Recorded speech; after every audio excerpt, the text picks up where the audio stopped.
Nintendo's getting into VR with its latest kit for Labo, the DIY cardboard accessory line for the Switch.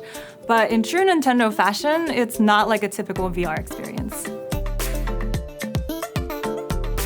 VR can be isolating and the hardware is daunting, but Labo is trying to change that. The games are meant to be shared by passing the headset around, so you get these bite-sized bursts of VR. And it doesn't take itself too seriously. For starters, one of the controllers is a bird. The whole thing feels like a fresh take on VR gaming, and I'm here for it. Just like the first Labo kit, this comes with a bunch of flat sheets of cardboard and Toy-Con software.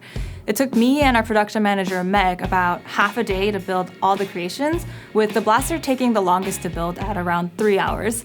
But keep in mind that Labo is aimed at kids, and building is supposed to be part of the fun.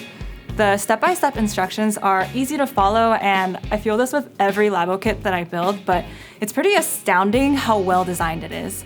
Every fold has a purpose, and there's a reason for every aesthetic choice. There's no strap for the headset, and that's intentional. A lot of the games that are included are multiplayer. They're turn-based games meant to be played with a friend. So the point isn't really to isolate yourself in this immersive VR environment, but to share these VR experiences. You wouldn't necessarily want to play for a long time anyway. You're basically sticking the Switch's 720p screen right up in your face, and you have to hold it up the entire time you're playing. Plus, the resolution is not great, and the display is a little blurry. There is an option to play some of the games in 2D mode, but the games are so short anyway, the display isn't too big of an issue. There are 6 total creations, which Nintendo calls Toy-Cons. There's the VR goggles, a blaster, a camera, an elephant, a bird, and a wind pedal. Each creation has a few mini-games attached to it. The blaster, for example, can be used to play a game where you fend off an alien invasion, or a turn-based game where you shoot food at hippos to lure them over to your side, away from your opponent. The elephant, to me, is the best representation of how the Labo works. There's a little camera on the controller here, which picks up the IR stickers on the elephant's mask. So I'm here with my friend and Vox editor, Allegra Frank, and we're gonna play a game of Pictionary. Basically, it's gonna give me a prompt, something to draw, and then I'm gonna hand it over to you, and you have to guess what I drew. So it's giving me a couple of choices, and I can choose to skip the ones that I don't feel confident drawing. I don't wanna hit you. Just feel free to duck. I don't feel confident in what I've just drawn, but hopefully you can figure this out. Okay. I feel safe now that this is not in your hands. Okay. Jeez, this is big, dude. So what are some of the choices? Okay, I don't know what this is. Oh, you know what, maybe I do. So the choices are a roller coaster, a merry-go-round, a Ferris wheel, and a haunted house. I see the house. There's definitely a house here. Thank you. This is very noodly looking. Noodly? Yeah. Oh, noodly. Yes.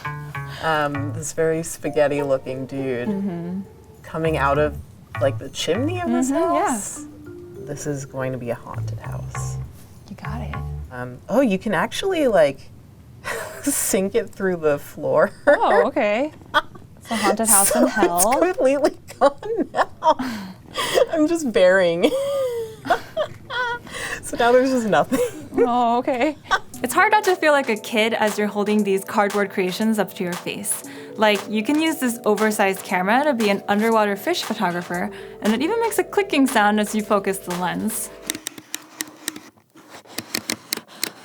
Now, before you ask, no, you can't play Pokemon Snap with the camera. It's a huge missed opportunity, but I'm not ruling anything out. Nintendo recently announced that Zelda, Breath of the Wild, and Mario Odyssey will be getting free updates to be compatible for Labo VR. Now all Nintendo has to do is just bring Pokemon Snap to the Switch, and they'll sell 1 million of these. In addition to the games attached to the creations, there's a VR Plaza with 64 minigames that were actually created by Nintendo developers with Toy-Con Garage, Labo's coding platform. Toy-Con Garage is an extremely open-ended platform that can be used for everything from building your own instruments to now making your own games. You can set up actions for input nodes, customize middle nodes with counters and timers, and connect them to the output nodes, which trigger different effects. With the first Labo kit, I made a makeshift guitar and recorded a song. And that honestly took all of my brain power to figure out. 3, 4.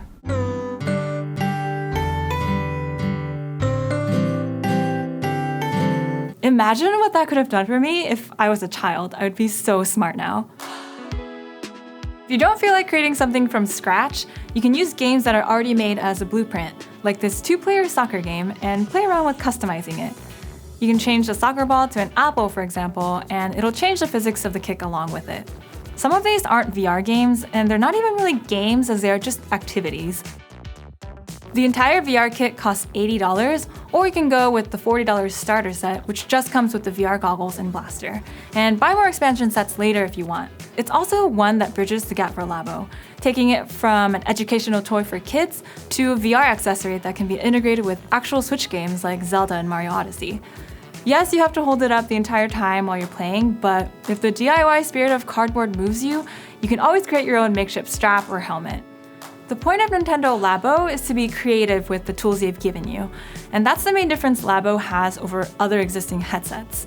It's quick, portable, shareable, customizable, and it changes our notions of what VR can and should be. It's virtual reality as only Nintendo could see it. So you know how Beyonce doesn't go anywhere without her fans? Now I don't go anywhere without my wind pedal. It's just like, my feet are getting tired. It's hard work.